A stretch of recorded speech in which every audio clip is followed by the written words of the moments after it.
love you forever.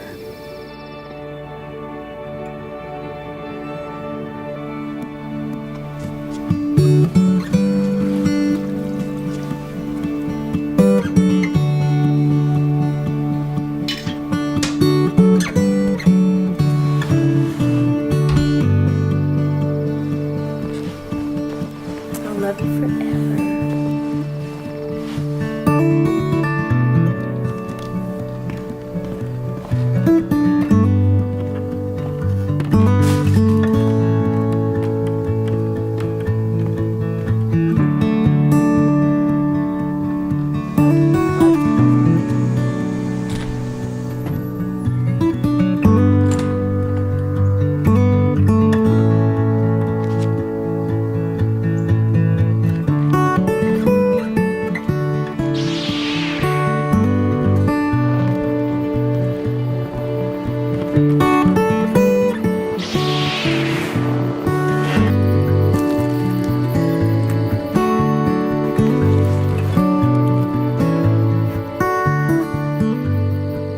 I'll love you forever.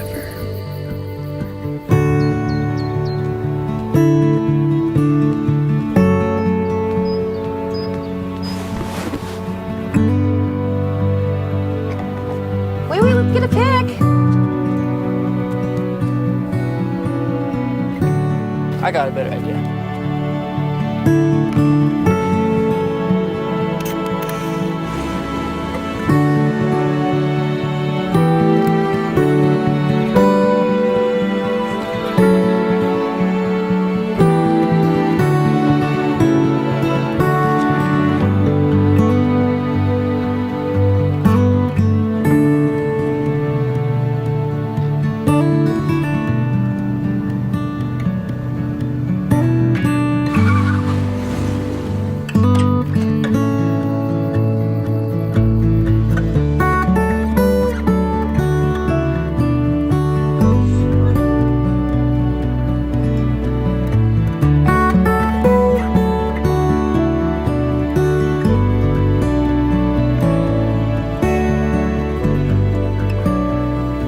I'll love you forever.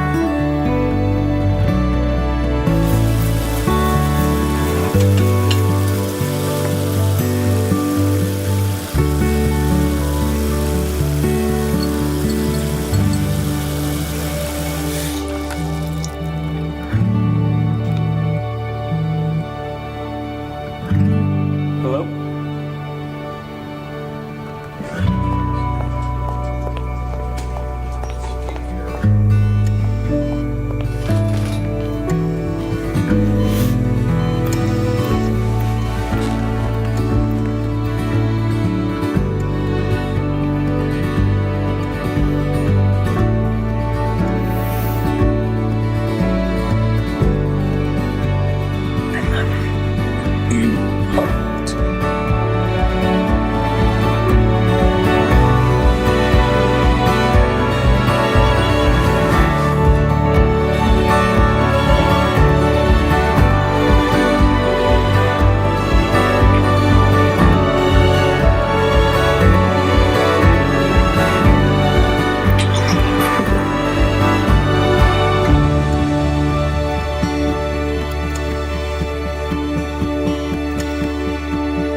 Love you forever.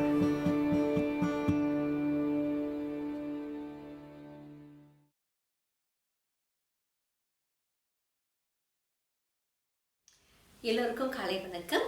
இயேசுவின் நாமத்தில் உங்கள் அனைவரையும் வரவேற்கிறோம். இன்று அன்னையர் தினம். நம்ம சர்ச்சில் உள்ள அனைத்து தாய்மார்களுக்கும் எங்கள் இனிய அன்னை தின நல்வாழ்த்துக்கள். எல்லோரும் சந்தோஷமாக ஆரோக்கியமாக இருக்க நாம் வேண்டிக் கொள்கிறோம். முதல் பாடலாக தேவா நான் இதனால் விசேஷித்தவள் இந்த பாடலை சந்தோஷமாக பாடலாம். சரியா?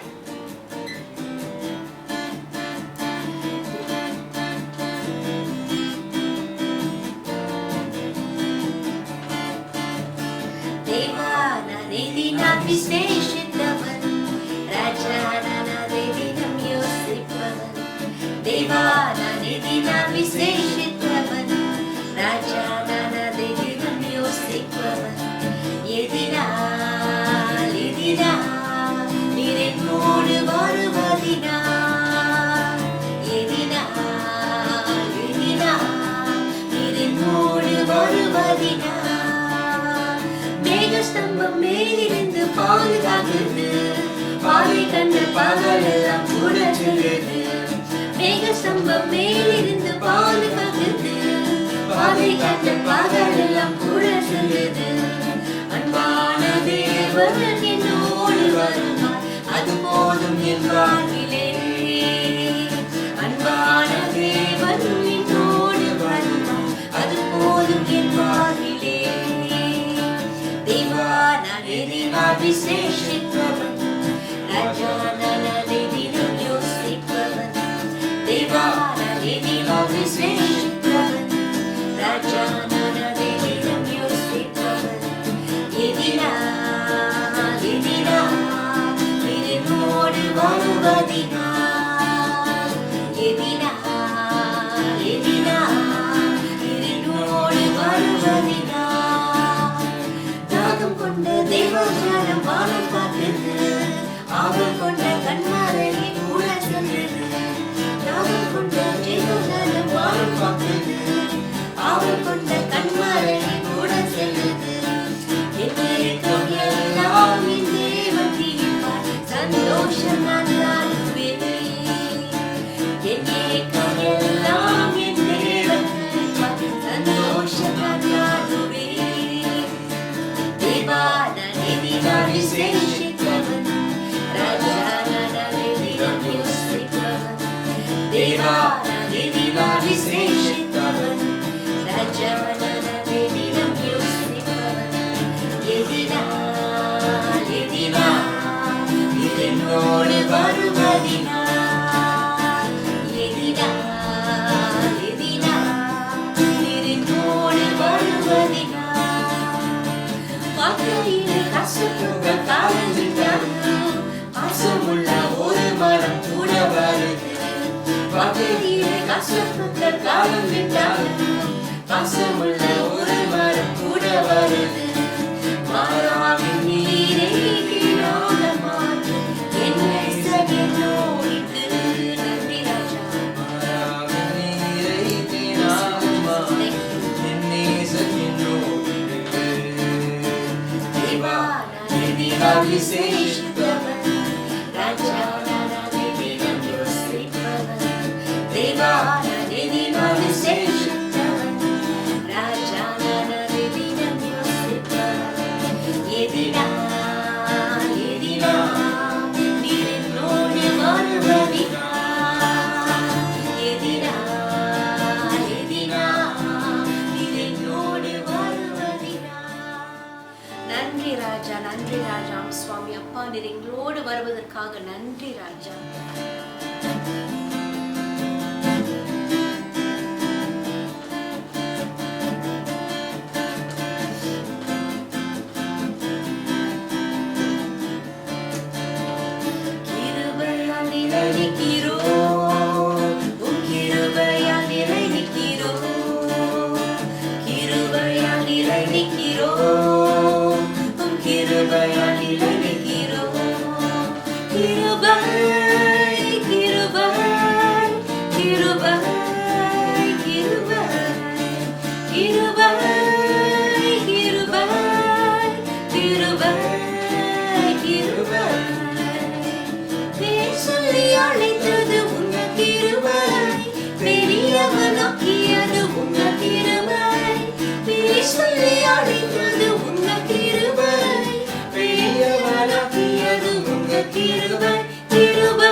நீதிமானாய் மாற்றியது உங்கள் கிருபை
பெரிய தேவன் ஆண்டவரே, ராஜா நித்தியத்தில் தேவன் ஆண்டவரே, அப்பா உமக்கே கூடாத கூடி ஸ்தோத்திரம், உமக்கே கூடாத கூடி நன்றி ராஜா.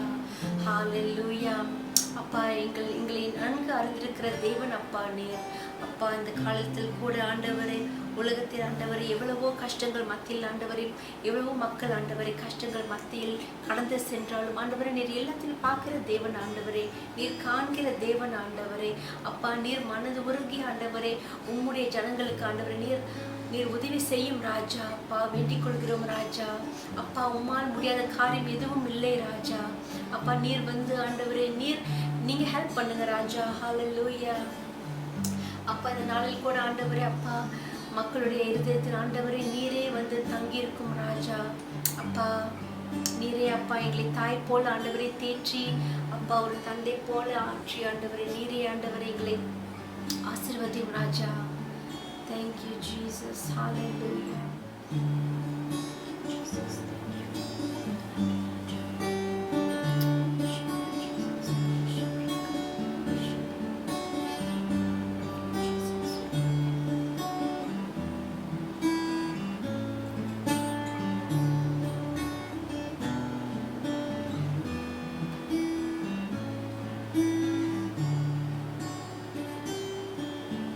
தாய் போல தேற்றி தந்தை போல ஆற்றி தோள் மீது சுமந்திடும் என் இயேசையா. தாய் போல தேற்றி தந்தை போல ஆற்றி தோள் மீது சுமந்திடும் என் இயேசையா. உம்மை போல புரிந்து கொள்ள யாரும் இல்லை, உம்மை போல அரவணைக்க யாரும் இல்லையே. உம்மை போல புரிந்து கொள்ள யாரும் இல்லையே, உம்மை போல அரவணைக்க யாரும் இல்லையே. நீர் போதும் என் வாழ்விலே இயேசையா, நீர் போதும் என் வாழ்விலே. மலை போல துன்பம் என்னை சூழும் போது அதை பனி போல உருவிட செய்பவரே.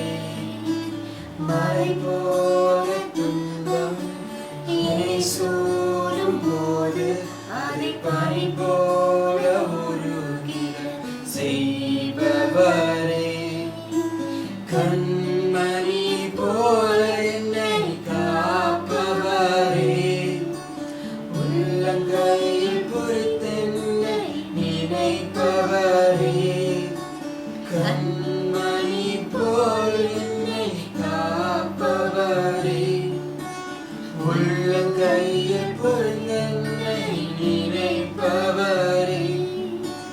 நீர் போதும் என் வாழ்விலே இயேசையா, நீர் போதும் என் வாழ்விலே. நீர் போதும் என் வாழ்விலே இயேசையா, நீர் போதும் என் வாழ்விலே. பலவீன நேரம் என் கிருபை உனக்கு போதும், பலவீனத்தில் நீங்கள் தருவேன். பலவீன நேரம் கிருபை உனக்கு போதும், உன் பலவீனத்தில் பலன் தருவேன். நிழல் போல என் வாழ்வில் வருபவரே, விலகாமல் துணை நின்று காப்பவரே.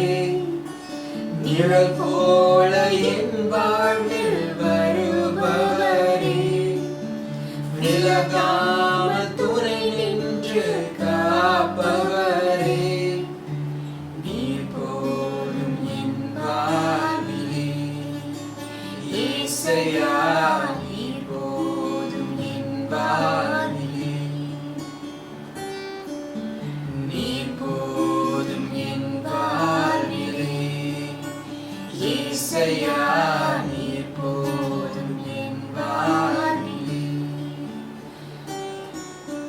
தாய் போல பாசம், தந்தை போல நேசம், ஒரு தோழன் போல புரிந்து கொண்ட என் இயேசையா. தாய் போல பாசம், தந்தை போல நேசம், ஒரு தோழன் போல புரிந்து கொண்ட என் இயேசையா. உம்மை போல புரிந்து கொள்ள யாரும் இல்லையே, உம்மை போல அரவணைக்க யாரும் இல்லையே, உம்மை போல புரிந்து கொள்ள யாரும் இல்லையே, உம்மை போல அரவணைக்க யாரும் இல்லையே. நீர் போதும் என் வாழ்விலே இயேசையா, நீர் போதும் என் வாழ்விலே, நீர் போதும் என் வாழ்விலே இயேசையா, நீர் போதும் என் வாழ்விலே. ஹalleluya. நன்றி ராஜா. அப்பா சுவாமி நீர் போதும் ராஜா. அப்பா உம் அன்புக்காக நன்றி ஆண்டவரே. அப்பா உம்மை போல ஒரு நல்ல தேவன் யாரும் இல்லை, உம்மை போல எங்களை அரவணைக்க யாரும் இல்லை ராஜா. அப்பா உமக்கு கூடாத கொடி நன்றி ஆண்டவரே. அப்பா இந்த நாளில் ஆண்டவரே, அப்பா நீர் எங்களை பாசமாக எங்கள் மீது பாசமாக இருப்பதற்காக நன்றி ராஜா. அப்பா உம்மை நேசிக்கிறோம் நல்ல ஆண்டவரே. அப்பா இந்த காலை வேளையில் கூட ஆண்டவரே நீர் எங்கள் சபையை ஆசீர்வதியும் ஆண்டவரே, இந்த worship-ஐ ஆசீர்வதியும் ஆண்டவரே, வருகிற மெசேஜையும் ஆண்டவரே நீர் ஆசீர்வதியும் ராஜா. Thank you Lord. Amen. ஆண்டவராகிய இயேசு கிறிஸ்து நாமத்தினாலே உங்களுக்கு என் அன்பின் வாழ்த்துக்களை தெரிவித்துக் கொள்கிறேன். அப்படி இப்படின்னு சொல்லி ஒரு வருடங்களும் தாண்டி 5வது மாதத்துக்குள்ளாக நாம வந்து நிற்க கற்றுக்கருவு செய்திருக்கிறார். உலகத்தினுடைய சூழ்நிலைகளை எல்லாவற்றையும் பார்க்கும்போது ஒவ்வொரு நாளும் நான் கடந்து போவதும், ஒவ்வொரு நாளும் நம்மை கத்த பாதுகாத்த வழிநடத்த நினைச்சு பார்க்கும்போது ஆண்டவருக்கு மிகவும் நன்றி உள்ளவர்களாக இருக்க வேண்டும். நம்ம ஒரு நல்ல இடத்துல, நல்ல ஒரு தேசத்துல, நல்ல ஒரு அரசாங்கத்துல, நல்ல ஒரு சூழ்நிலைகளுக்கு மத்தியில கத்த நம்ம ஒவ்வொருவரையும் வைத்திருக்கிறார். அதுக்காக நம்ம ஆண்டவருக்கு எப்பொழுதும் நன்றி உள்ளவர்களாக இருக்கணும். அதே நேரம் மற்ற பக்கத்து நாடுகளாக இருந்தாலும் சரி, இல்லை நம்ம பிறந்து நம்ம சொந்த நாடாக இருந்தாலும் சரி, மற்ற இடங்களில் நடக்கிற இந்த சூழ்நிலைகள், இந்த ஆபத்தான சூழ்நிலைகள், கஷ்டமான இறுக்கமான நிலைமைகளில் இருக்கிற அந்த ஜனங்களை நம்ம ஜெபத்தில் நினைத்து கொள்வோம். நீங்கள் ஜெபிக்கிற அந்த ஜெபங்கள் ஒவ்வொன்றும், நீங்கள் கொடுக்குற ஒவ்வொரு உதவியும் ஒத்தாசையும் அவங்களுக்கு நிச்சயமாக இப்படியா இருக்கட்டான நேரங்களில் அவங்களுக்கு மிகவும் பலனுள்ளதாக ஆசீர்வாதமானதாக இருக்கும் என்று சொல்லி நான் நம்புகிறேன். தொடர்ந்து அவர்களுக்காக ஜெபித்துக் கொள்வோம். சரி, இந்த 5வது மாதத்தில் 2021 வருஷத்தினுடைய 5வது மாதத்தில் 2வது வாரத்தில் இப்படியாக நாம் ஆன்லைன்லேயே நம்ம ஆண்டவரை ஆராதிக்கிறதுக்கும் ஆண்டவர் செய்தியை கேட்பதற்கும் கற்றுக்கற்பு செய்திருக்கிறார். ரொம்ப சீக்கிரத்திலேயே நம்ம நேரடியாக முகமுகமாக ஆலயத்தில் சந்தித்து நம்ம ஆராதிக்க கத்த கிருபை செய்வார்னு சொல்லி நான் நம்புகிறேன். அதுக்கான ஏற்பாடுகள்லாம் நடந்து கொண்டே இருக்கிறது. ரொம்ப சீக்கிரத்திலேயே நடக்கும் என்று நம்புகிறேன். இந்த ஒரு நாள் முக்கியமான ஒரு நாள். காரணம், இது உலகம் முழுவதுமாக கொண்டாடப்படுகிற ஒரு சிறப்பான ஒரு நாள். அதுதான் என்ன? அன்னையர் திருநாள். எஸ், அன்னையர் தினம் இஸ் மதர்ஸ் டே. அதனால இந்த வேளையிலே ஆரம்பிக்கும் முன்பாக தாயாராக இருக்கக்கூடிய சபையில் இருக்கக்கூடிய எல்லா தாயார்களுக்கும் சரி, மற்றவர்களுக்கும் சரி, பெண்களாக இருக்கக்கூடிய எல்லாருக்கும் எங்களுடைய அன்னையர் தின நல் வாழ்த்துக்களை தெரிவித்துக் கொள்கிறோம். கர்த்தர் ஒவ்வொருவரையும் ஒவ்வொரு நாளும் பலப்படுத்தி சுகப்படுத்தி குடும்பத்திலே ஒவ்வொருவரையும் சாட்சியாக தொடர்ந்து வாய்ப்பாராக. ஆமேன், ஆமேன். இப்போது கர்த்தருடைய வார்த்தைக்கு கடந்து போவோமா? இந்த நாளிலே நான் பார்க்க போகிறதான ஒரு தலைப்பினுடைய விஷயம், நமக்கு எல்லாருக்கும் தெரிந்த ஒரு பரிட்சயமான ஒரு நபருடைய வாழ்க்கையை குறித்து, அவருடைய காரியத்திலிருந்து நம்ம என்ன காரியங்களை பற்றுக்கொள்ள போகிறோம் என்பதை குறித்து பார்க்க போகிறோம். அவர்தான் 12 சீஷர்களுக்கூட இருந்த ஒரு சீஷர். அடுத்தது ஆண்டவருக்கு மிகவும் அன்பாக இருந்த சீஷர்கள் 3 பேர் இருந்தாங்க. அவர்களுக்குள்ளாக இருக்கிற ஒரு சீஷர். அதையும் தாண்டி அதிகமாக வேதத்திலே பேசப்படுகிறதான ஒரு சீஷர். அவர் யார்? 12 சீஷர்கள். அந்த 12 சீஷர்களுக்குள்ள 3 பேர் ஆண்டவருக்கு ரொம்ப நெருக்கமாக இருந்தாங்க. அந்த 3 பேருக்குள்ள ஒருத்தர். அதையும் தாண்டி அந்த 3 பேருக்குள்ள ஒருத்தர் அதிகமாக வேதத்திலே பேசப்படுகிறதான ஒரு சீஷர். அவர்தான் கெஸ் பண்ண முடியுதா உங்களால? சத்தமா? நீங்க சொல்றது சரிதான், நீங்க நினைக்கிறதும் சரிதான். அவர்தான் பேதுரு. பேதுரு, சீமோன் பேதுரு. அவரை குறித்துதான காரியத்தை தான் இன்னைக்கு நான் பார்க்க போகிறோம். ஆண்டவர் அவர் வாலிப நாட்களிலே ஊழியத்தை ஆரம்பித்தார். 30வது வயதினிலே ஆண்டவர் இயேசு ஊழியத்தை ஆரம்பித்தார். கிட்டத்தட்ட அவருடைய வயதும் இல்ல கொஞ்சம் வயது மூத்தவருமாக இருக்கக்கூடியவர் தான் இந்த பேதுரு. இவர் கிட்டத்தட்ட நம்மளைப் போல, உங்களைப் போல, என்னை போல, நம்மளைப் போல ஒரு சாதாரண குடும்பத்திலே பிறந்து வளர்ந்து ஒரு குடும்ப ஐக்கியத்தோடு கூட ஒரு பொறுப்பான ஒரு மனுஷனாக இருந்தார். ஆண்டவர் அவரை தேர்ந்தெடுத்து அவரை கொண்டு வந்து ஊழியத்துல பயன்படுத்தி இன்றைக்கு உலகம் அறியத்தக்க அளவுல, ஏன் ஆண்டவரும் ஆச்சரியப்படும்படியாக பெரிய அதிசயங்கள் எல்லாம் செய்த ஒரு நபராக பேசப்படுகிறார். ஆண்டவரே அதிசயப்படும்படியாக அப்படின்னு நீங்க சொல்றீங்களா அப்படின்னு கேட்கிறீங்க. ஆமா, உண்மையிலேயே வேதத்தில் அப்படித்தான் எழுதப்பட்டிருக்கிறது அவரை குறித்து. அப்படி மிகவும் அதிசயமாக ஆச்சரியமாக மற்றவர்களாக மதிக்கப்படத்தக்க அளவிற்கு அவரை தேவன் பயன்படுத்தி இருக்கிறதை பார்க்க முடியும். ஓகே, அந்த காரியத்தெல்லாம் போவதற்கு முன்பாக அவர் நம்மளை போல ஒரு சாதாரண மனுஷன் தான். எப்படி சாதாரண மனுஷனாக இருக்கிறார் என்று ஒரு சில வசனங்களோடு கூட உங்களுக்கு எல்லாம் தெரிந்த ஒரு காரியம். பேதுரு என்று சொன்னாலே உங்களுக்கு எல்லாத்துக்கும் தெரியும்.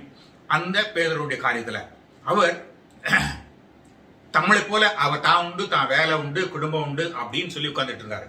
ஆண்டவர் முதலாவது அழைத்த ஒரு ஒரு சீஷனுக்கு மத்தியில பார்க்க போனா இந்த பேதுருவை தான் ஆண்டவர் பேர் சொல்லி அழைத்து அவரை கூட்டு வந்தார். மத்தேயு 4வது அதிகாரம், மத்தேயு 4வது அதிகாரத்திலே 18 முதல் படிச்சு பாத்தீங்கன்னா அங்கே அவரை பற்றி போடப்பட்டிருக்கிறது. 4:18. இயேசு கலிலேய கடலோரமாய் நடந்து போகையில் மீன் பிடிக்கிறவர்களாய் இருந்த 2 சகோதரராகிய பேதுரு எனப்பட்ட சீமோனும் அவன் சகோதரன் அந்திரேயாவும் கடலில் வலை போட்டுக் கொண்டிருக்கிற போதே அவர்களை கண்டு, என் பின்னே வாருங்கள், உங்களை மனுஷரை பிடிக்கிறவர்களாக்குவேன் என்றார். ஆமா, இவரும் ஒரு சகோதரமாக குடும்பமாக இவருடைய குல தொழிலாக இருக்கிறதான மீன் பிடிக்கிற தொழிலிலே அவர்கள் இருந்தார்கள். அப்படி குடும்பமாக இருக்கிற அந்த வேலைக்கு மத்தியிலே அவர் இருக்கும்போது ஆண்டவர் அந்த கடற்கரை ஓரமாக நடந்து போகும்போது அவங்கள பார்த்து கூப்பிடுறாரு. யாரை கூப்பிடுறாரு? சீமோனையும் அவன் சகோதரனாகி அந்திரேயாவையும் அவங்க கூப்பிட்டு, ஏன் பின்ன வாங்க, உங்களை மீன் பிடிக்கிற உங்களை நான் மனுஷனை பிடிக்கிறதாக உங்களை மாற்றுவேன் அப்படின்னு சொல்லி. நம்மளும் இன்னைக்கு நமக்கு வேலை, வீடு, குடும்பம் அப்படின்னு சொல்லி நம்ம இருக்கிறதுக்கு மத்தியில நம்மளால என்ன காரியங்கள் உதவி செய்கிறோமோ ஊழியம் செய்கிறோமோ அதே போல செஞ்சுட்டு இருக்கிற அப்படிப்பட்ட ஒரு காலகட்டத்துல தான் இருந்தாரு. யாரு? இந்த பேதுரு. சரிங்களா? அப்போ இந்த பேதுருவை ஊழியத்துக்கு அழைச்சாரு, வந்தாரு, ஊழியம் செய்தார். செய்து கொண்டு இருக்கிற நாட்களில ஆண்டவருடைய காலம் முடிஞ்சது. அவர் இறந்ததுக்கு பிற்பாடு இனிமேல் நமக்கு வாழ்க்கை இல்லை, இனிமேல் நமக்கு ஒண்ணும் இல்லை அப்படின்னு சொல்லி நினைத்து மீண்டும் தன்னுடைய சொந்த தொழிலுக்கு போனதை பார்க்க முடியும். எல்லாருக்கும் அப்படித்தானே? நமக்கும் ஒரு குடும்பம் இருக்கணும், நமக்கு ஒரு பொறுப்பு இருக்கணும், நமக்கு ஒரு வேலை இருக்கணும், அந்த வேலையை தொடர்ந்து செய்யணுமே. அப்படி பார்க்கும்போது அவர் அந்த மாதிரி காரியம் போனார். அதுதான் யோவான் 21:2 அழகாக சொல்லப்பட்டிருக்குது. ஆண்டவர் இறந்துட்டாரு, அதுக்கப்புறம் நமக்கு ஒண்ணுமே இங்க இல்ல, ஊழியம் இல்லை அப்படின்னு சொல்லி நினைச்சு அவர் மீண்டும் மீன் பிடிக்க போறாரு. அப்படி மீன் பிடிக்க போகும்போதும் கூட இந்த குடும்பத்தினுடைய உறவு அங்க பார்க்க முடியும். அவர் போறதுக்கு முன்னால தன் கூட இருக்க சகோதரர்களாகிய மற்ற சீசர்களையும் மற்றவங்களையும் பார்த்துட்டு அவர் சொல்லிட்டு போறதை பார்க்க முடியும். படிங்க 21:2.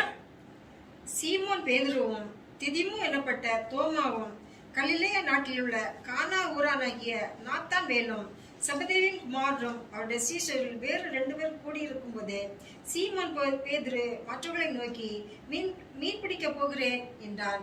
அதற்கு அவர்கள், நாங்களும் உம்முடனே கூட வருகிறோம் என்றார்கள். அவர்கள் புறப்பட்டு போய் உடனே படவேறினார்கள். அந்த ராத்திரியிலே அவர்கள் ஒன்று பிடிக்கவில்லை.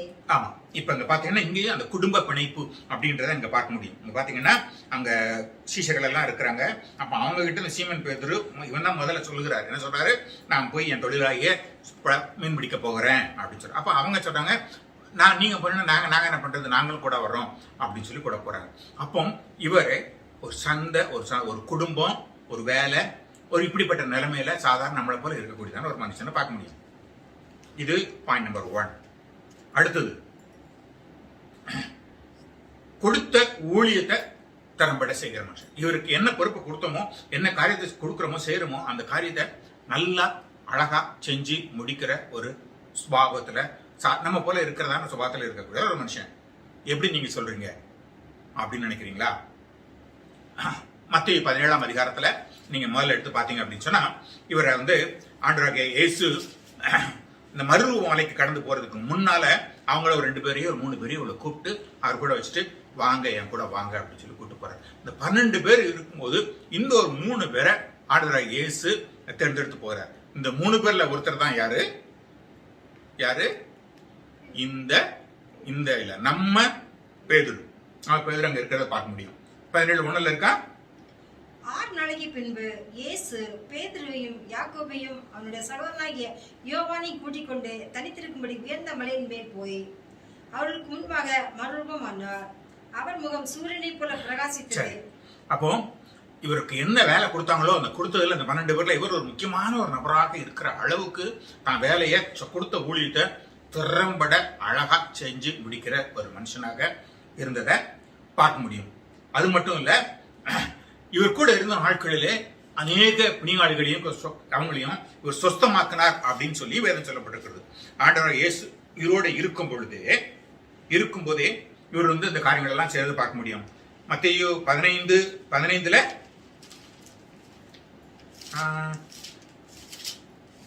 இல்ல, மத்தேயு 15:15 ஆக இப்படியாக அவர் ஊழியத்துல கூட இருக்கும்போது, ஆண்டவரோடு கூட இருக்கும்போது அநேக ஆண்டவர் விரும்புகிற எதிர்பார்க்கிற அநேக ஊழியங்களை கூட தொடர்ந்து செய்து கொண்டிருக்கிறத பார்க்க முடியும். இன்னும் சொல்ல போனா யோவான் 18ஆம் அதிகாரம் 15ஆம் வசனத்துல பாருங்க, இங்க ஆண்டவரோடு கூட கடைசி வரைக்கும் கூட போறதை பார்க்க முடியும். யோவான் 18:15 சீமோன் பேதுருவும் வேறொரு சீஷனும் இயேசுக்கு பின் சென்றார்கள். அந்த சீஷன் பிரதான ஆசாரியனுக்கு அறிமுகமான இருந்ததினால் இயேசுடன் கூட பிரதான ஆசாரியனுடைய அரண்மனைக்குள் பிரவேசித்தான். ஓகே, இந்த காலகட்டம் என்ன அப்படின்னா, ஆண்டவராகிய இயேசுவை அவங்க பிடிச்சிட்டு போய் ரோமனுடைய அரண்மனையில வச்சு அவர் விசாரிக்கிறக்கா கடந்து போகிற அந்த காலகட்டம். இந்த காலகட்டத்துல எந்த ஒரு சிஷ்யனுமே கூட இல்லாத இருக்கிற நேரத்துல இந்த சீமோன் பேதுரு மட்டும் கடைசி வரைக்கும் அவருடைய அரண்மனைக்கு போகிற வரைக்கும் கூடவே போய் கூட இருந்ததை பார்க்க முடியும். அப்படின்னா என்ன, இவர் எந்த அளவுக்கு தான் கொடுத்த அந்த பொறுப்பை முழுமையாக செய்யறாரு அப்படின்றத பார்க்க முடியும். இன்னைக்கு நம்மளும் கூட அப்படி செய்யறோம் தானே. நமக்கு என்ன பொறுப்பு கொடுத்தோமோ அதை முழுமையா நம்ம செய்கிறோம். அதே போல இந்த மாதிரி செய்யக்கூடியதான ஒரு மனுஷனாக பார்க்க முடியும். அதே நேரத்துல நம்மளும் கூட சில நேரங்களில் ஒரு சில பிரச்சனைகளோ இல்லை ஒரு நெருக்கமோ ஒரு காரியமோ யாரோ ஒருத்தன் தவறா நம்ம பார்த்து சொல்லும் போது நம்ம என்ன செய்யறோம், சோர்ந்து போகிற வழக்கம் உண்டு. அப்ப இவரு அப்படி சோர்ந்து போனாரா? அப்படி இருந்துச்சா? ஆமா. அதே யோவான் 18ஆம் அதிகாரத்துல அதே இதுல 25ஆவது வசனத்தை நீங்க பாத்தீங்க அப்படின்னு சொன்னா, அங்க இயேசுவை பிடிச்சாச்சு, உள்ள கொண்டு போயாச்சு, அவரை விசாரணை நடக்குது. இப்ப வெளியே நிக்கிறாங்க. வெளியே நின்றுட்டு இருக்கும்போது ஒருத்தவங்க கேட்கிறாங்க. யாரு? 25 படிங்க. சீமோன் பேதுரு நின்று குளிர் காய்ந்து கொண்டிருந்தான். அப்பொழுது சிலர் அவனை நோக்கி, நீயும் அவனுடைய சீஷரில் ஒருவன் அல்லவா என்றார்கள். அவன், நான் அல்ல என்று மறுதலித்தான். ஆமா, இப்ப கடைசி கட்டத்துல அங்க போய் நிக்கிறாங்க. இப்ப அவருக்கே இந்த மாதிரி ஆகிப்போச்சு. அப்ப இனிமேல் எனக்கு என்ன ஆக போகுது, என்னையும் பிடிச்சாங்கன்னு எனக்கு என்ன ஆக போகுது அப்படின்ற ஒரு பயம், ஒரு நெருக்கம் அவனுக்குள்ள இருந்துச்சு. எல்லாத்துக்கும் இருக்கிறது தானே. நம்ம முதலாளியை, நம்ம எஜமான், நம்ம தலைவர் அவரையே பிடிச்சிட்டு போயிட்டாங்க. அப்போ இனிமேல் நமக்கு என்ன, நமக்கும் அதை விட மோசமான நிலைமை தான் வரும் அப்படின்னு நினைக்கும் போது நம்மளே என்ன செஞ்சிடும், விட்டு விலகிட்டு ஒதுங்கி போறதான் பார்ப்போம். அந்த பிரச்சனைகள் வரும்போது சோர்ந்து போகிற நிலைமை, ஒதுங்கி போகிற நிலைமை தான் இருக்கும். அதே மாதிரிதான் இவருக்கும் அங்க நடக்கிறத பார்க்க முடியும். ஏற்கனவே நம்ம படிச்சதானே அந்த யோவான் 21 பார்க்கும்போது தான் விட்டு போனோடனே எல்லாம் முடிஞ்சு போனோடனே தானும் நினைச்சாரா மீன் பிடிக்க போன மாதிரி போறாரு அவரு. அப்போ அந்த பிரச்சனைகள் அப்படின்னு சொல்லி வரும்போது அதில் சோர்ந்து போய் விலகி ஓரமா ஒதுங்கி நிற்கக்கூடிய நிலைமை இது நமக்கும் இருக்கு. இந்த பேதுருவுக்கும் இருந்ததை பார்க்க முடியும். நம்ம சில நேரங்களில நல்லது செஞ்சு கெட்ட பேர் வாங்கியிருக்குமா? வாங்கியிருக்குமா?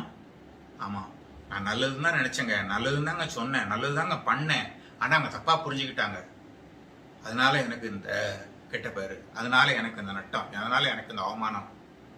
பரவாயில்ல அப்படின்னு நம்ம நினைக்கிறீங்களா? ஆமா, உங்களை மாதிரியும் அதே மாதிரி நானும் கடந்து போயிருக்கேன். என்ன மாதிரியும் இதே மாதிரி கடந்து போனவர் தான் இந்த பேதுரு. ஆண்டவருக்காக தைரியமா முன்னால போய் நின்று செஞ்சாரு. ஆனா ஆண்டவரே பார்த்து இவரை பார்த்து எனக்கு பின்னாக போ சொல்ல முடியுங்களே, பின்னாக போ சாத்தானே அப்படின்னு சொல்லி ஆண்டவர் அவனை பார்த்து விரட்டுறதை பார்க்க முடியும். மத்தேயு 16:23 ஆண்டவர் வந்து சொல்றாரு, நான் கொஞ்ச நாள்ல நான் செத்து போக போறேன், நான் வந்து மறிப்பேன், நான் பரலோகத்துக்கு போவேன், அப்படி அப்படின்லாம் சொல்லி நிறைய காரியங்களை ஆண்டவர் வந்து சொல்றாரு. அப்ப ஆண்டவர் அந்த காரியத்தெல்லாம் சொல்லும் பொழுது இந்த பேதுரு ஆண்டவரே உங்களுக்கு இப்படி எல்லாம் நடக்கக்கூடாது, அப்படிலாம் நடக்கிறதுக்கு நான் விட மாட்டேன் அப்படின்ற மாதிரி இந்த பேதுரு ஆண்டவர்கிட்ட பதில் சொல்றாரு. நான் தலைவருக்கு ஒண்ணும் அப்படின்னு சொன்னா நம்ம சும்மா இருக்க முடியுமா? நம்மளை கூட்டு போன ஒரு தலைவருக்கு இப்படி ஆயிப்போச்சு அப்படின்னு சொல்லும்போது நம்மளால சும்மா இருக்க முடியுமா? ரத்தம் கொதிக்கும், எதையாவது ஒன்று காரியங்களை செய்ய பார்ப்போம் அப்படின்னு நினைப்போம். அதே மாதிரி தான் இந்த பேதுரும் பண்ணாரு. அப்ப ஆண்டவரே அவரை பார்த்து என்ன சொல்றாரு? 23 அவரோ திரும்பி பேதுரை பார்த்து, எனக்கு பின்னாக போ சாத்தானே, நீ எனக்கு இடரலா இருக்கிறாய், தேவனுக்கு ஏற்றவங்களை சிந்தியாமல் மனுஷருக்கு ஏற்றவங்களை சிந்திக்கிறாய் என்றார். ஆமா, இது வந்து இயேசு வந்து பேதுருவை பார்த்து சொல்றாரு, எனக்கு பின்னாக போ சாத்தானே அப்படின்னு சொல்லி அவரை தெம்ப அவன் முன்னால போய் நின்று ஆண்டவருக்கு என்னமோ பெரிய காரியங்களை செய்யற மாதிரி அவன் நினைச்சு போனான். நல்லதுதான் பண்ணான். ஆனா ஆண்டவர் வந்து என்ன சொல்றாரு, நீ மனுஷன் நினைக்கிற மாதிரி நினைக்காத, ஆண்டவருக்கு நினைக்கிற மாதிரி நினைச்சு பாரு, அதனால நீ இந்த மாதிரி காரியத்திலும் தலையிடாத அப்படின்னு சொல்லி ஆண்டவரை அவனை பின்னால தள்ளி போட்டதை பார்க்க முடியும். நம்ம மிஷன் ட்ரிப்புக்கு போறோம், நம்ம கூட இருக்கிறதா நம்ம தலைவர் கூட்டு போன தலைவருக்கு ஒரு ஆபத்து, அப்ப நம்ம பார்த்து சும்மா இருப்போமா? எப்படியாவது நம்ம தலைவரை பார்க்கணும், பாதுகாக்கணும் அப்படின்னு சொல்லி நினைப்போம் தானே? அதே மாதிரிதான் ஆண்டவரை சிலுவையில பிடிச்சி அரைச்சி கொண்டு போறதுக்காக அரண்மனைகளை கொண்டு போறாங்க. அப்போ ஒரு போர்ச்சேவங்க வந்து ஆண்டவரை பிடிச்சிட்டு போறதை பார்க்கும்போது இவருக்கு வந்து என்ன செய்ய முடியல, தாங்க முடியல, ரத்தம் கொதிக்குது, எழுமனாரு கையில் இருக்கிற வாழை எடுத்து ஓங்கி அவனுடைய காதார வெட்டினாரு. செஞ்சது நல்லதா? நல்லதுதான், அவர் பார்வைக்கு நல்லது. ஏன் நம்ம தலைவரை காப்பாற்றணுமே அப்படின்றக்காக அவர் பண்ணாரு. ஆனா அதையே பார்த்துட்டு ஆண்டவரே அவர் என்ன சொல்றாரு, உன் பட்டயத்தை உரையில போடு, இது பட்டயத்தை எடுத்து போர் செய்கிற நேரம் இல்லை அப்படின்னு சொல்லி ஆண்டவர் அவர்கிட்ட சொல்றதை பார்க்க முடியும். யோவான் 18:11. ஓகே, இதெல்லாம் பரவாயில்ல. ஆக இப்படியாக நமக்கு சென்னை அநேக நேரங்களிலே நம்ம நல்லது செய்கிறோம், ஆனா சில நேரம் அதுவே நமக்கே கெட்டதாகவே கெட்ட பெயர் அமைகிறதாகவே அமைஞ்சு போகிறது. நீங்களும் நானும் ஒவ்வொரு நாளும் ஒவ்வொரு வேளையிலும் நம்ம செபிக்கிறோம். அப்ப இதே போல பேதுருவும் செபத்துல இருந்தாரா? ஆமா, ஏற்கனவே படிச்சதா மத்தேயு 17 நீங்க பாத்தீங்கன்னா அவர் ஜெபம் பண்றதுக்கு இவங்களுடைய பார்வையில, சீஷருடைய பார்வையில ஆண்டவர் அடிக்கடி தனியா போறாரு, தனியா போய் தனியா உட்கார்ந்து செபிக்கிறாரு. அப்ப இதே போல ஆண்டவர் இங்கேயும் அவர் வந்து தனித்து இருக்க போனார் அப்படின்னு தான் சொல்லப்பட்டிருக்கிறது. மத்தேயு 17 தனித்து இருக்கும்படி உயர்ந்த மலைக்கு போனார். மறுரூபம் ஆகணும் அப்படின்றது, அந்த மாதிரி போறாரு அப்படின்ற விஷயம் சீஷர்களுக்கு யாருக்கும் ஒண்ணுமே தெரியாது. இங்க தெரிஞ்சது ஒன்னே ஒண்ணுதான், ஜெபிக்க போறாரு. அப்ப நம்ம கூட சேர்ந்து ஜெபிக்கிறதுக்காக கூட போகிறோம் அப்படின்ற ஒண்ணுதான் இவங்களுக்குள்ள இருக்குது. அப்போ கூட சேர்ந்து ஜெபிக்கிறதுக்காக கடந்து போனதை பார்க்க முடியும். இனியும் ஒரு முக்கியமான ஒரு ஜெபம், ஆண்டவர் மரித்து உயிரோடு எழுந்ததுக்கு பிற்பாடு பெந்தெக்கோஸ்தே நாளில் அப்போஸ்தலர் 2ஆம் அதிகாரத்துல அவங்க மேல் வீட்டு அறையில கூடி உட்கார்ந்து ஜெபிக்கிறதுக்கு போனாங்களே, அந்த 70க்கும் அதிகமான சீஷர்களை கொண்டு வந்து நடத்த ஜெபிச்சாங்களே, அந்த ஜெபத்தை முன்னால நின்று நடத்தினது யாரு? யாருன்னு கேட்டாலே உங்களுக்கு தெரிஞ்சிச்சு. யாருதான்? யாருதான்? இந்த நம்ம பேதுரு தான். நம்ம பேதுரு தான் அதை நடத்தினாரு. படிச்சு பாருங்க, அப்போஸ்தலர் 3வது அதிகாரம் 1வது வசனம். ஜெப வேளையாகிய 9 மணி நேரத்திலே பேதுருவும் யோவானும் தேவாலயத்துக்கு போனார்கள். இங்க இந்த ஊழியங்கள்லாம் முடிச்சதுக்கு அப்புறமா அவங்க கடந்து போகும்போது மேல முதல்ல போகிறது யாருதான்? இந்த பேதுரு தான் கூட போகிறத பார்க்க முடியும். அந்த கூட்டத்தை நடத்துனது பேதுரு தானா? 2ஆம் அதிகாரம் அவங்க எல்லாம் உட்கார்ந்து இருந்து ஜெபிக்கிறாங்க, பல பல பாஷைகளை பேசுறாங்க. மற்றவங்க எல்லாம் நினைக்கிறாங்க, ஓ இவங்க எல்லாம் வந்து தண்ணி அடிச்சுட்டு பேசிட்டு இருக்காங்க அப்படின்னு சொல்லி நினைச்சிட்டு இருக்காங்க. அந்த நேரத்துல இந்த ஜெபத்தை நடத்தினதான அந்த பேதுரு, நம்ம பேதுரு 14வது வசனத்துல எல்லாரும் பிரமித்து சந்தேகப்பட்டு 2:14. அப்பொழுது பேதுரு 11 கூட நின்று அவர்களை நோக்கி உரத்த சத்தமாய், யூதர்களே, எருசலேமில் வாசம் பண்ணுகிற ஜனங்களே, நீங்கள் எல்லாரும் அறிந்து கொள்வீர்களாக என் வார்த்தைகளுக்கு செவி கொடுங்கள். ஆமா, இப்ப தெரியுதா? இந்த பெந்தைக்கோஸ்தே நாளிலே அவங்க மேல் வீட்டரிலே ஏராளமான சீஷர்கள் எல்லாம் ஒண்ணு கூடி உட்கார்ந்து ஜெபிக்கும் போது பரிசுத்த ஆவியானவர் இறங்கி கிரியை செய்தாரே. இந்த ஜெப கூட்டத்தை நடத்தினது யாருதான்? இந்த பேதுரு தான். இதெல்லாம் நடத்துறாரு, நடத்தி முடிக்கிறாரு, முடிச்சுட்டு வெளியில வர்றாரு. வெளியில வரும்போது ஜனங்கள் எல்லாம் அப்படி பேசிட்டு இருக்காங்க. அப்போ இந்த பேதுரு எழுந்து நின்று வெளியே நின்று உரத்த சத்தமாக, யூதர்களே, எருசலேமின் குடிகளே அப்படின்னு சொல்லி ரொம்ப ஒரு ஆக்ரோஷமாக அவர் வந்து பேசி அந்த காரியத்தை செய்கிறத பார்க்க முடியும். அப்போ அந்த பெந்தைக்கோஸ்தே நாள் ஜெபத்தை கூட்டத்தை நடத்தினது யார் தான்? இந்த நம்ம பேதுரு தான். சில நேரங்களில நாம தவறுதலாக, நம்ம மனுஷன் தானே, தவறுதலாக ஏதோ நம்ம காரியங்களை நம்ம செய்கிறோம். தவறுதலாகவும் காரியங்கள் நடக்கிறது, அறிந்தோ அறியாமலோ ஒரு சில நேரங்களில் தவறுகள் நடக்கிறத பார்க்க முடியும். இதே போலதான் ஒரு சில தவற இவருடைய வாழ்க்கையில, இந்த பேதுருடைய வாழ்க்கையிலையும் நடந்துச்சு. என்ன தவறு, என்ன காரியம் நடந்துச்சு? இந்த பவுல் ஊழியத்துக்குள்ள வரும் பொழுது பவுல் செய்த ஒரு சில காரியத்தை இந்த பேதுருக்கு பிடிக்கல. அதனால அவரை வந்து மறைமுகமாக நேராகவே அவர் வந்து பேசுறத பார்க்க முடியும். அது குறித்து கலாத்தியர் 2:14 சொல்லப்பட்டிருக்கிறது, நீங்க பார்க்கலாம். கலாத்தியர் 2:14 இந்த பவுலும் இந்த பேதுருவும் நேராக முகமுகமாக இந்த காரியத்தை குறித்து பேசுகிறத குறித்து பார்க்க முடியும். கலாத்தியர் 2:14 இப்படி அவர்கள் சிஷ்யத்தின் சத்தியத்திற்கேற்றபடி சரியாய் நடவாது நான் கண்டபோது எல்லாருக்கும் முன்பாக நான் பேதுருவை நோக்கி சொன்னது என்னவென்றால், யூதனா இருக்கிற நீ யூதர் முறையாக நடவாமல் புறஜாதியார் முறையாக நடந்து கொண்டிருக்க, புறஜாதியாரை யூதர் முறையாக நடக்கும்படி நீ எப்படி கட்டாயம் பண்ணலாம்? ஆக இப்படியாக ஒரு சின்ன பிரச்சனை, அந்த பிரச்சனையை குறித்து அவங்களுக்குள்ள ஒரு வாக்குவாதங்கள் நடக்கிறத பார்க்க முடியும். நமக்கு நடக்குதானே, ரைட்? சோ இப்படி அநேக காரியங்களிலே இந்த பேதுருவும் நம்ம பேதுருவும் நம்ம வாழ்க்கையும் நம்ம வாழ்க்கைகள் கூட ஒன்றாக இருக்கிறத பார்க்க முடியும். இதுல என்னங்க விசேஷம் அப்படின்னு சொல்லி நீங்க கேட்கறது எனக்கு புரியுது. இவ்வளவு நேரமும் அந்த பேதுரு நம்மை போல சாதாரண ஒரு மனுஷன், நம்மளை போல ஒரு பாடுள்ள மனுஷன், கஷ்டம் இருந்துச்சு, அவனுக்குள்ள ஒரு எதிர்பார்ப்பு இருந்துச்சு, குடும்பத்தோடு கூட இருந்தான், செஞ்ச காரியத்தை சொன்ன காரியத்தை சரியாக செஞ்சு முடிச்சான், ஜெபிச்சான், நல்லது செஞ்சு கெட்ட பேர் கிடைச்சு எல்லாம். ஆனா இதையும் தாண்டி அந்த பேதுருவிடத்துல என்ன சிறப்பான பண்புகள் இருந்துச்சு, அதுதான் இன்றைக்கு பார்க்க போகிறதான செய்தி. இப்பதான் நம்ம செய்திக்குள்ள கடந்து போறோம். ஓகேவா? வேத கையில வச்சிருக்கீங்களா? ரெடியா? இப்பதான் நம்ம செய்திக்குள்ள கடந்து போக போகிறோம். இந்த பேதுரு, நம்ம பேதுரு, நம்மளை போல சாதாரண மனுஷனாக இருந்து காரியங்கள் எல்லாம் நடத்தி இருந்தாலும் அதையும் தாண்டி அவருக்குள்ள ஒரு பெரிய ஒரு வித்தியாசமான சிறப்பான அநேக பண்புகள் இருந்ததை பார்க்க முடியும். இப்ப நான் கேட்கிறேன், இந்த பேதுரு, சீமோன் பேதுரு ஒரு விசுவாசியா, அவிசுவாசியா, இல்ல அற்ப விசுவாசியா?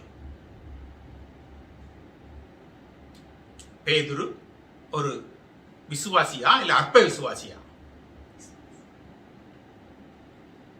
ஆண்டவர் அவரை பார்த்து ஒரு கட்டத்துல சொல்றாரு, என்ன சொல்றாரு? விசுவாசி என்ன சொன்னாரு? அற்ப விசுவாசியே அப்படின்னு சொன்னாரு. அப்படின்னா அவர் அற்ப விசுவாசியா? சொல்லுங்க. நீங்களே கேள்வி கேட்கிறீங்க, அப்புறம் நீங்களே பதில் சொல்றீங்க அப்படின்னு சொல்றீங்களா? ஆமா, அவர் விசுவாசி தான், ஊழியக்காரர் தான், அப்போஸ்தலர் தான், சீஷர்கள் தான். ஆனா ஆண்டவர் அந்த இடத்துல அவரை பார்த்து கேட்கும் போது அற்ப விசுவாசிய ஏன் சந்தேகப்பட்டார்? எதுக்கு? எப்போ? கடலின் மீது நடந்து போகிற அந்த சூழ்நிலையில. மத்தேயு 14வது அதிகாரத்துல 14:27. உடனே இயேசு அவர்களோட பேசி திடன் கொள்ளுங்கள், நான் தான், பயப்படாதீர்கள் என்றார். தொடர்ந்து பேதுரு அவரை நோக்கி, ஆண்டவரே, நீரேயானால் நான் ஜலத்தின் மேல் நடந்து உம்மிடத்தில் வர கட்டளையிடும் என்றான். அதற்கு அவர், வா என்றார். 31 வரைக்கும். அப்பொழுது பேதுரு படவை விட்டிறங்கி இயேசுவிடத்தில் போக ஜலத்தின் மேல் நடந்தான். காற்று பலமா இருக்கிறதை கண்டு பயந்து அமிழ்ந்து போகையில், ஆண்டவரே, என்னை ரட்சியும் என்று கூப்பிட்டான்.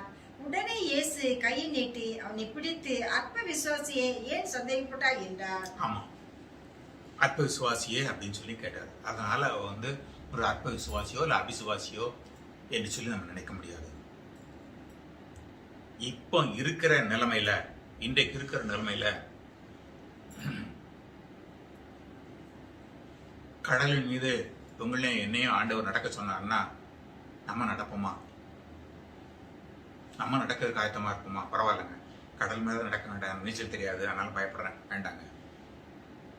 இன்றைக்கு இந்தியாவில் கொரோனாவுடைய வியாதி மிகவும் கொடூரமான நிலைமையில இருக்கிறது.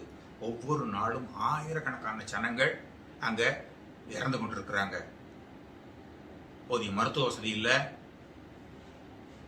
ஆஸ்பத்திரிக்கு போனா பெட் இல்லை, பெட் இருந்தா ஆக்சிஜன் இல்லை, ஆக்சிஜன் இருந்தா மருந்து இல்லை, அதையும் தாண்டி எல்லாம் போனா அங்க விதைக்கிறதுக்கு இடமே இல்லை, எரிக்கிறதுக்கு இடமே இல்லை, எல்லாம் கியூவா இருக்கு, நிறைந்து போய் இருக்கிற நிலைமை.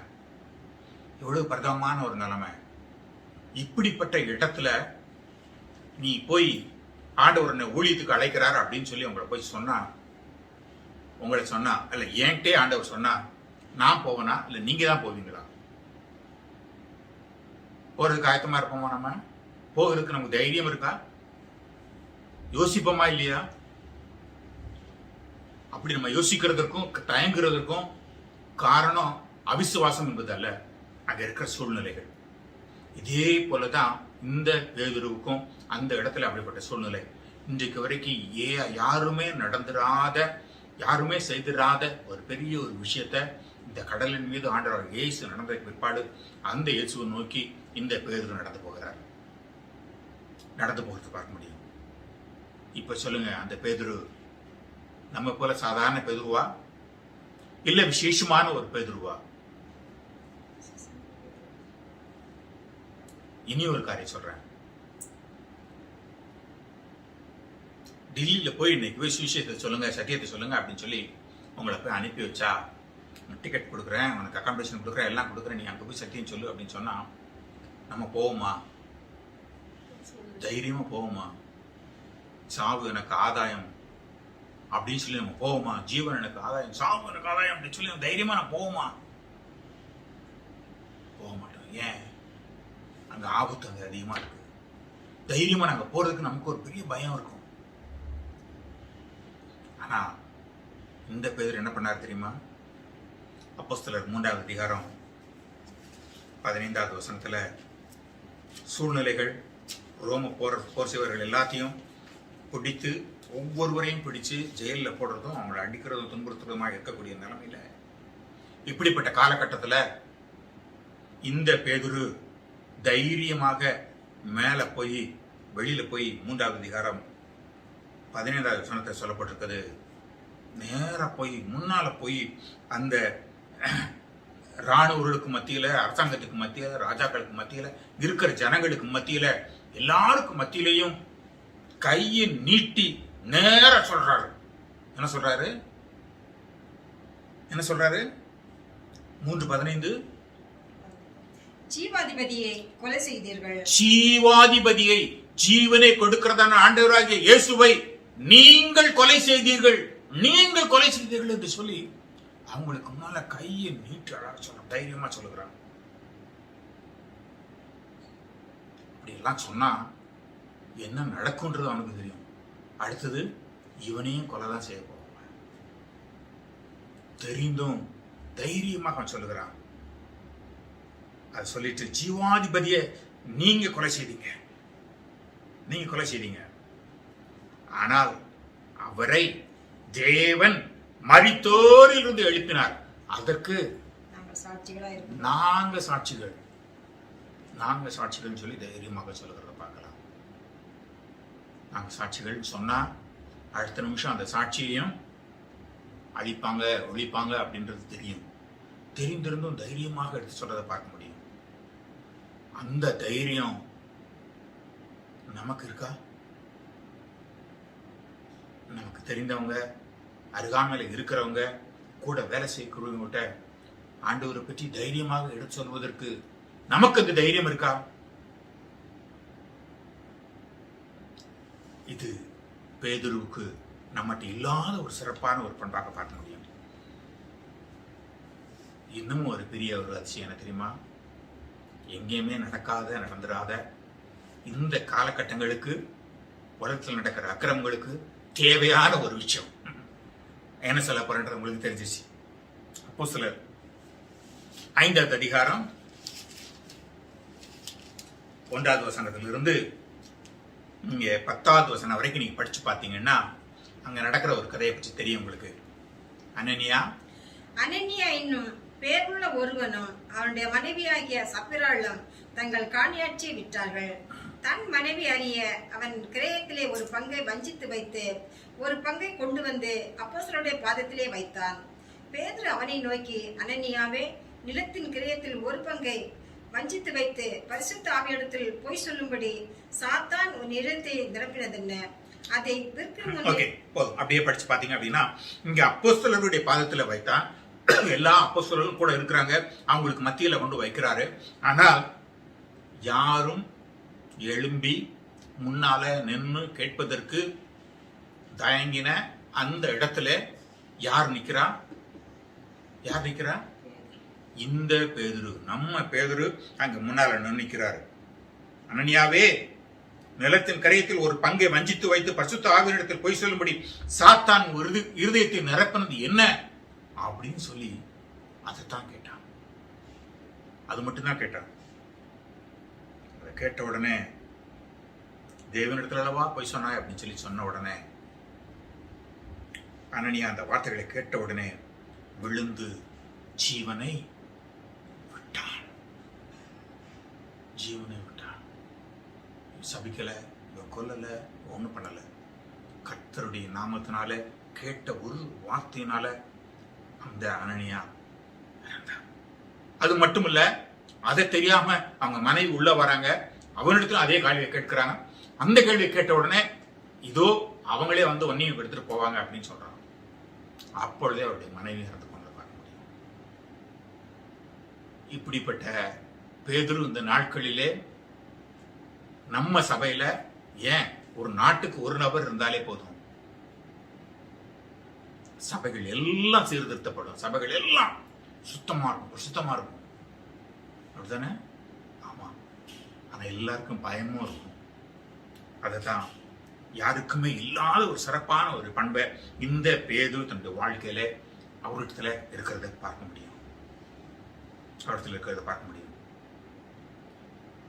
அவரை குறித்து ஒரு பெரிய பயமும் நடுக்கமும் தீரும் அந்த நாட்களில் இருந்துச்சு. இதே அப்போஸ்தலர் 5ஆம் அதிகாரம் 15 வசனத்தை எடுத்து படிச்சு பார்த்தீங்கன்னா அங்க அநேகரை குணமாக்குறதை பார்க்க முடியும். ஆண்டவராகிய இயேசுவே, ஏற்கனவே சொன்னனே, ஆண்டவராகிய இயேசுவே ஆச்சரியப்படும்படியான ஒரு காரியத்துல, அது மாதிரியான காரியத்தை அங்க வேதத்துல போட்டிருக்கிறது. 5:15 படிங்க. பிணியாளிகளை படுக்கைகளின் மேலும் படுக்கையில் மேலும் கட்டில்களில் மேலும் கிடத்தி பேதுரு நடந்து போகையில் அவனுடைய நிழலாகிலும் அவர்களில் சிலர் மேல் படும்படிக்கு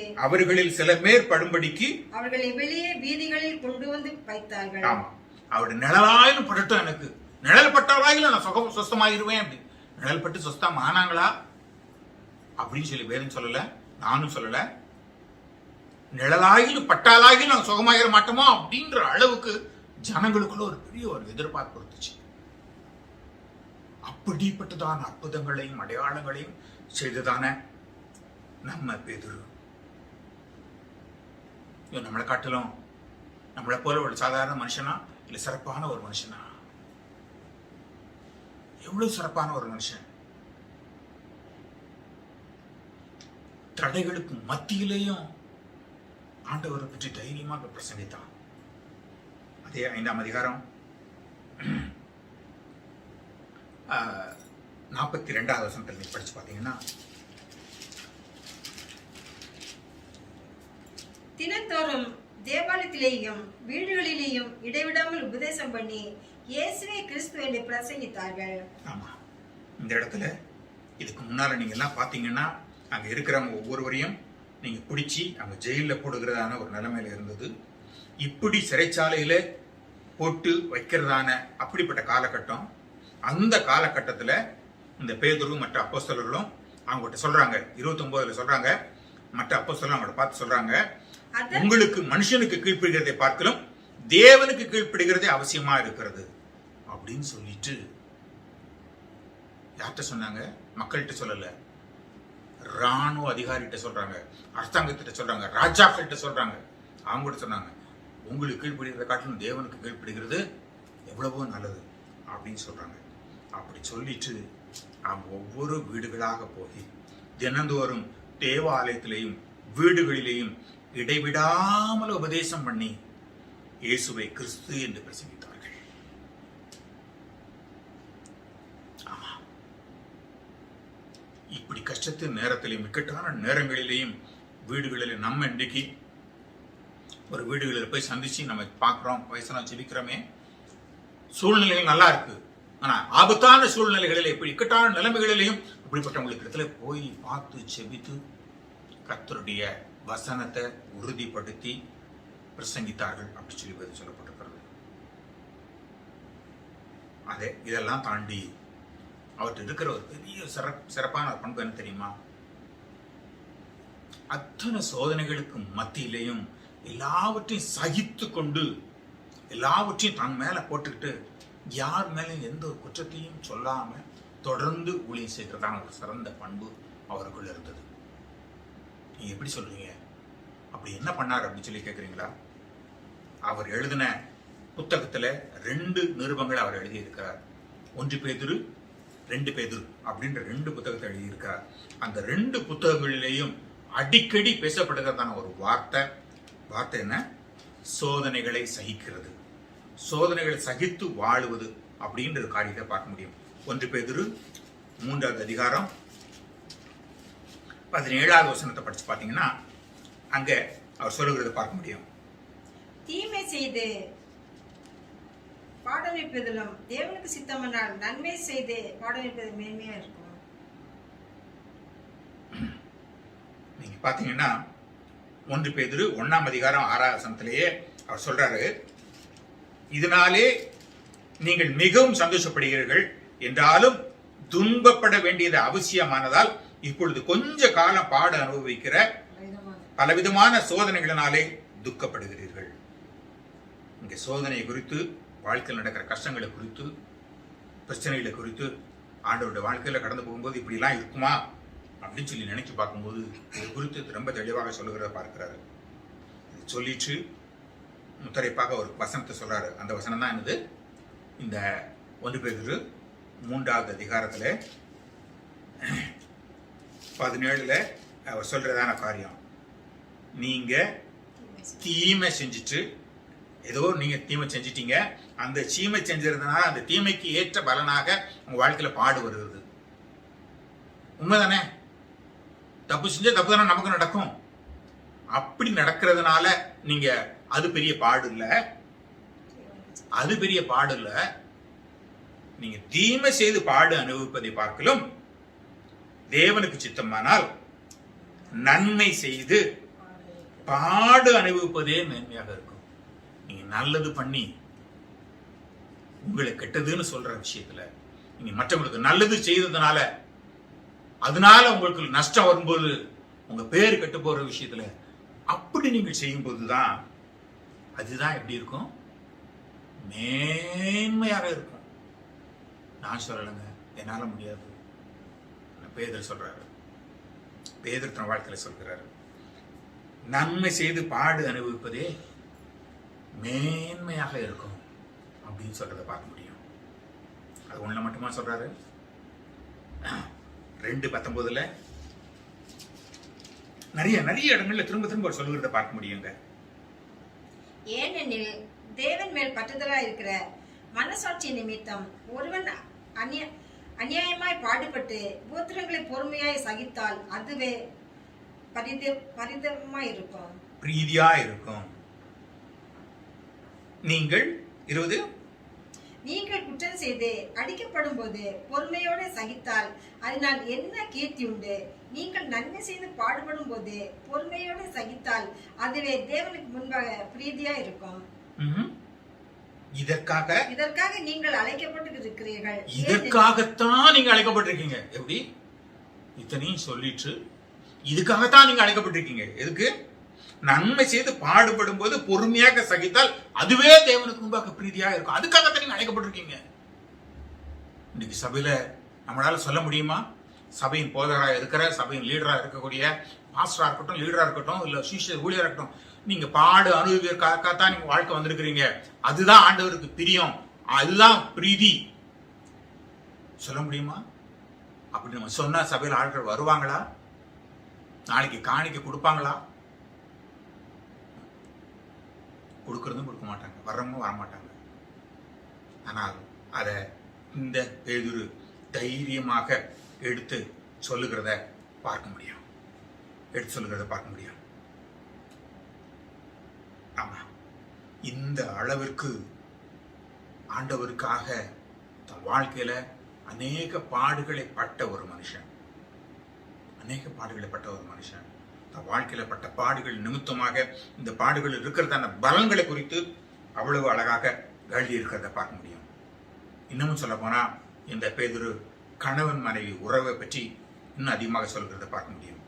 1 பேதுரு 3ஆம் அதிகாரத்துல கணவனுக்கும் மனைவிக்கும் இருக்கிறதான ஒரு உறவு, அவங்களுடைய வாழ்க்கையில எப்படி அவங்களுடைய வாழ்க்கையை வாழ வேண்டும், எப்படி கிறிஸ்தவர்களாக இருக்க வேண்டும், எப்படி கிறிஸ்தவர் அல்லாதவர்களை கிறிஸ்தவர்களாக மாற்றுவது என்பதெல்லாம் குறித்து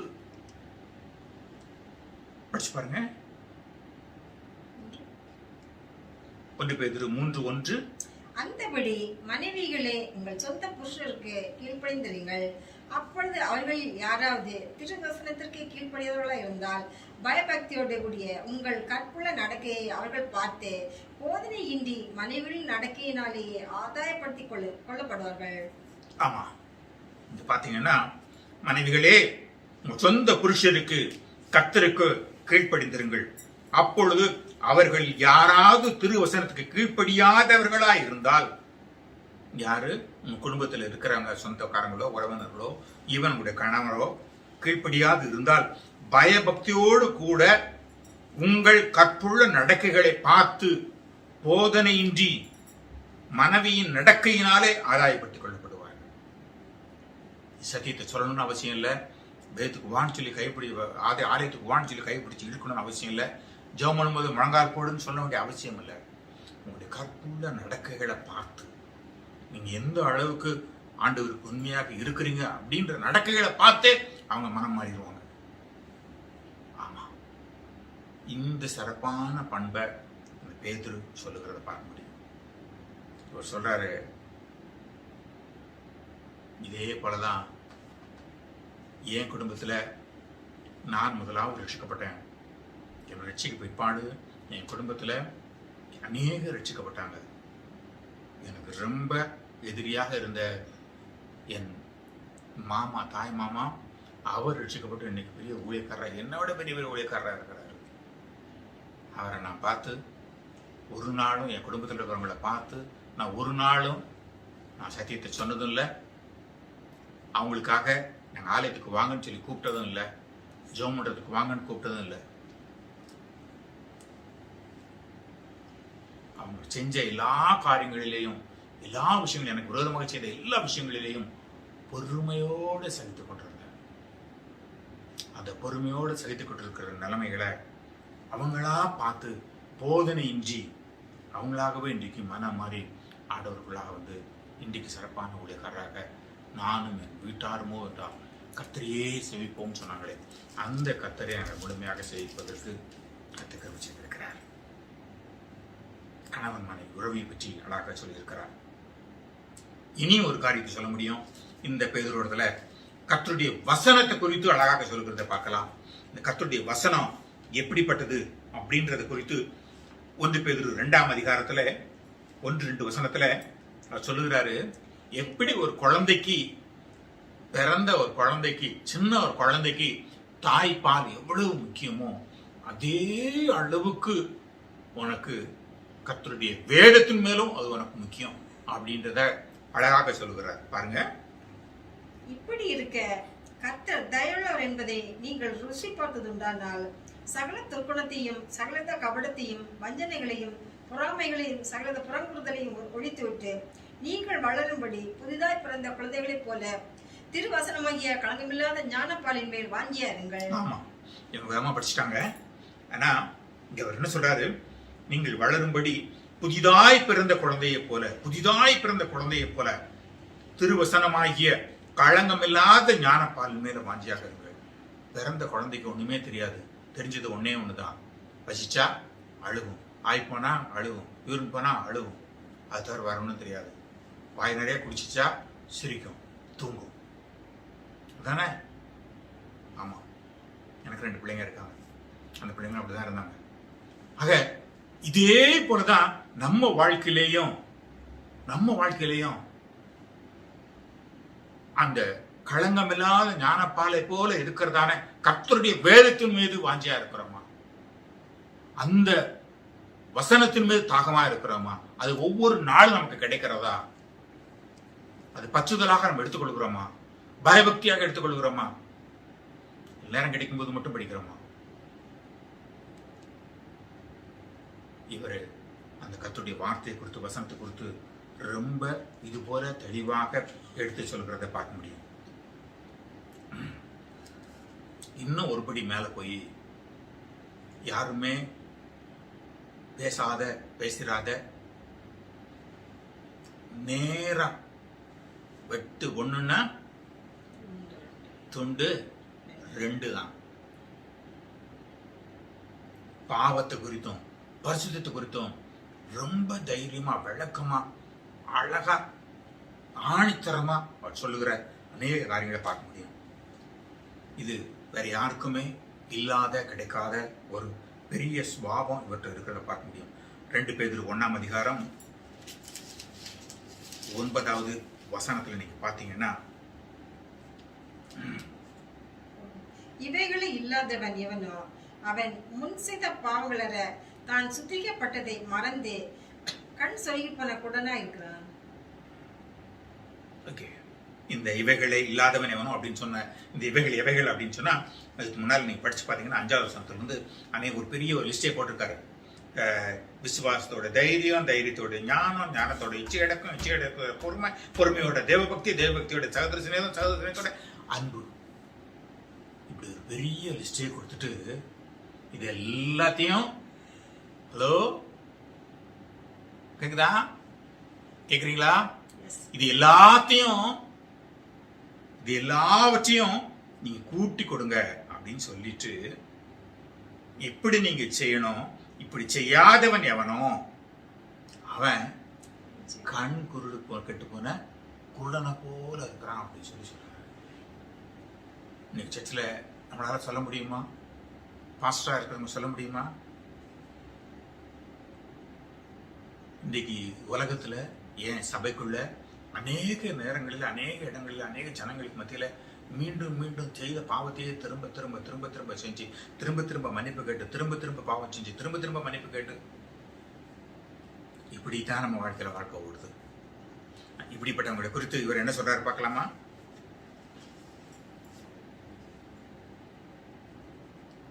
இருபது 2:20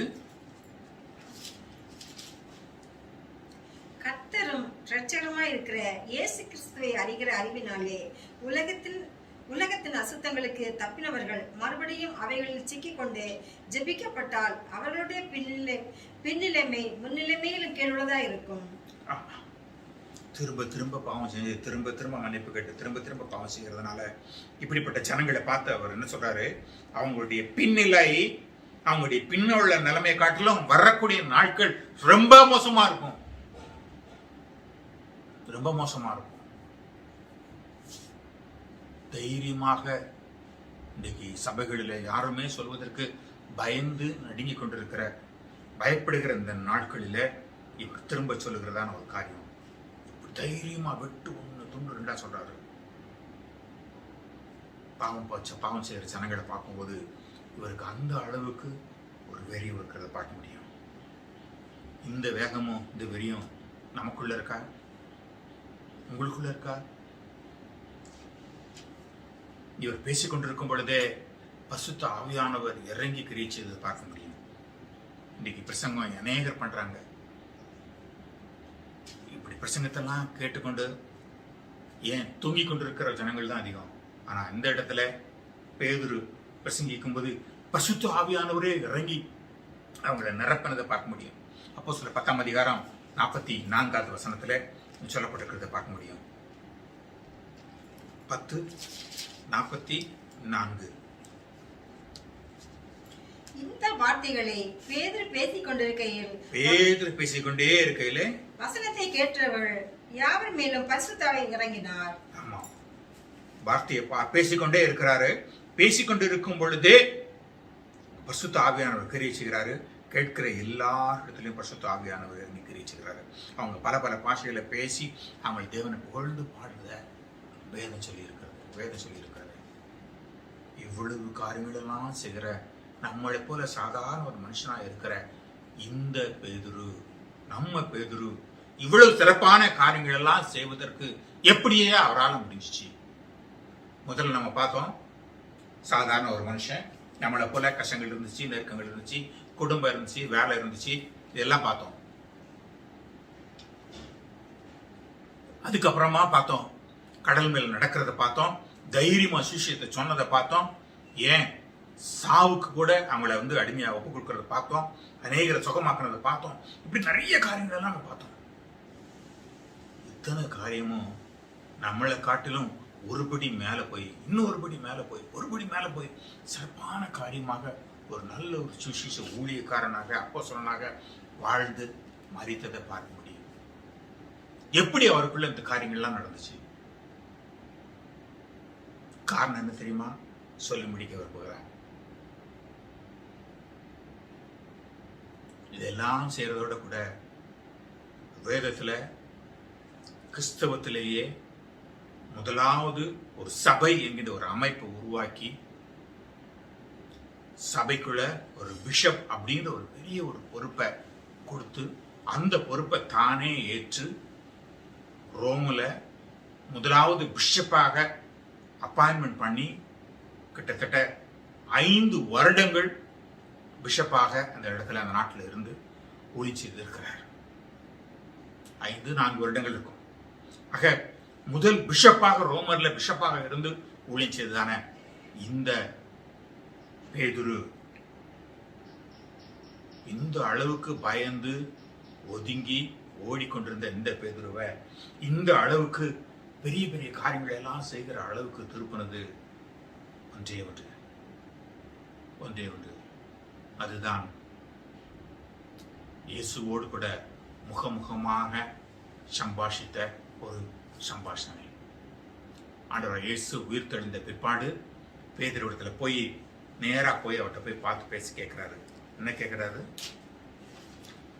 யோவான் 21ஆம் அதிகாரம் 15வது வசனத்திலிருந்து படிச்சு பார்த்தீங்கன்னா இதுல உங்களுக்கு தெரிந்த விஷயம்தான். ஆண்டவர் இயேசு அவனிடத்தில் பார்க்கிறாரு. சீமோன் பேதுருவே, யோனாவின் குமாரனாகிய சீமோனே, இவர்களிலும் அதிகமாக நீ இடத்தில் அன்பா இருக்கிறாயா என்றார். அதற்கு அவன், ஆம் ஆண்டவரே, உம்மை நேசிக்கிறேன் என்பதை நீர் அறிவீர் என்று சொன்னான். திரும்பவும் அதே கேள்வி அவரிடத்துல கேட்கிறாரு. அப்போ அவனுக்குள்ள ஒரு பயம், ஒரு நடுக்கம் வந்துச்சு. மூன்றாவது ஒரு முறை கேட்கிறாரு. மூன்றாவது ஒரு முறை கேட்கும்போது அவன் அழுது கொண்டே பதில் சொல்லுகிறது போல சொல்கிறான். ஆண்டவரே, நீ எல்லாவற்றையும் அறிவீர், நான் உம்மை நேசிக்கிறேன் என்பதையும் நீர் அறிவீர் என்றான். எல்லாவற்றையும் அறிவீர் என்று சொன்னான். வேத பண்டிதர்கள் இந்த ஒவ்வொரு என்னை நேசிக்கிறாயா, என்னை நேசிக்கிறாயா, என்னை நேசிக்கிறாயான்னு சொல்லி 3 முறை கேட்கறதுக்கும் அந்த 3 நேசிக்கிறதுக்கும் ஒரு அர்த்தம் உண்டு அப்படின்னு சொல்லி அவங்க விளக்கம் கொடுக்குறாங்க. இந்த விளக்கத்துக்கு எல்லாத்துக்கும் இது இப்பொழுது சிறப்பான காரியத்தெல்லாம் செய்வதற்கு அவனுக்குள்ள ஒரு பெரிய தைரியம் வந்தது. ஆண்டவராகிய இயேசுவோடு கூட முகமுகமாக சந்தித்த அந்த சம்பாஷணை தான். ஆண்டவரிடத்துல 3 முறை கேட்டாரு.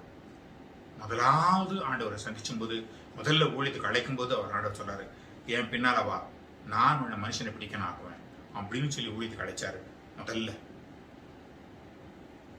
அதே ஆண்டவர் கடைசியா அதே பேதுருவை பார்த்து சொல்றாரு, நீ என் பின்னால வா, நீ ஆடுகளை மேய், நீ என் ஆடுகளை மேய் அப்படின்னு சொல்லி ஆண்டவர் அவனுக்கு சொல்றதை பார்க்க முடியும். இந்த அளவுக்கு கர்த்தர் சாதாரண ஒரு இந்த பேதுருவை கொண்டு பெரிய பெரிய காரியங்களை கத்த செய்திருப்பார் என்று சொன்னால், அதே ஆண்டவர் உங்களை கொண்டும் என்னை கொண்டும் நம்மை கொண்டும் பெரிய காரியங்களை ஆண்டவராக செய்ய முடியும். தேவையானது ஒன்னே ஒன்றுதான். இந்த பேதுருவை போல, ஆண்டவரே என் நிலைமை என்னன்னு உங்களுக்கு தெரியும், ஆண்டவரே என்னுடைய சுகம் என்னன்னு உங்களுக்கு தெரியும், என் தேவை என்னன்னு உங்களுக்கு தெரியும், எனக்கு இருக்கிறதான பாசிட்டிவ் என்ன நெகட்டிவ் என்ன எல்லாம் உங்களுக்கு தெரியும், ஆண்டவரே என்னை பயன்படுத்துங்க, எனக்கு கொடுக்க தாழ்ந்து என்னன்னு சொல்லி உங்களுக்கு தெரியும், என்னை பயன்படுத்துங்க ஆண்டவரே என்று சொல்லி ஆண்டவருக்கு விட்டு கொடுத்து நம்ம ஆண்டவர் சித்தத்துக்கு ஒப்பு கொடுக்கும் பொழுது ஆண்டவர் உங்களையும் என்னையும் முடியாததை முடிய வைக்க பெரிய தேவன் நம்மோடு கூட இருக்கிறார். எதெல்லாம் வாழ்க்கை முடியாதுன்னு நினைக்கிறோமோ அது எல்லாவற்றையும் ஆண்டவர் நிச்சயமாக நம்மளை கொண்டு முயற்சி செய்வார். அந்த உயிர்த்தெழுந்த வல்லமை இந்த பேதுருவை இப்படியாக தலைகளாக மாற்றி அவனை ஊழியத்துக்கு பயன்படுத்தி இன்றைக்கு அநேகர் பேசும்படியாக, ஏன் வேதத்திலேயே அவருடைய புத்தகம் எழுதப்பட்டிருக்கிற அளவுக்கு, 2 புத்தகங்கள் சேர்க்கப்பட்டிருக்கிற அளவுக்கு பெரிய காரியங்களை கர்த்தர் அவரை கொண்டு செய்திருப்பார். அதே ஆண்டவர் உங்களை கொண்டும் பெரிய காரியங்களை இந்த நாட்களிலே, இந்த நீங்கள் இருக்கிற இந்த தேசத்திலே செய்ய வல்லவராக இருக்கிறார். செய்ய வேண்டியது ஒன்னே ஒண்ணுதான். ஆண்டவரே, இதோ நான் கொடுப்பேன், என்ன நான் சமுத்திரம் விட்டு கொடுக்கிறேன் என்று சொல்லி கேட்போது கர்த்தர் நம்மை கொண்டு செய்வார். செபிப்போமா? ஆண்டவரே, எங்களை போல சாதாரண மனுஷனாக இருந்த அந்த பேதுருவை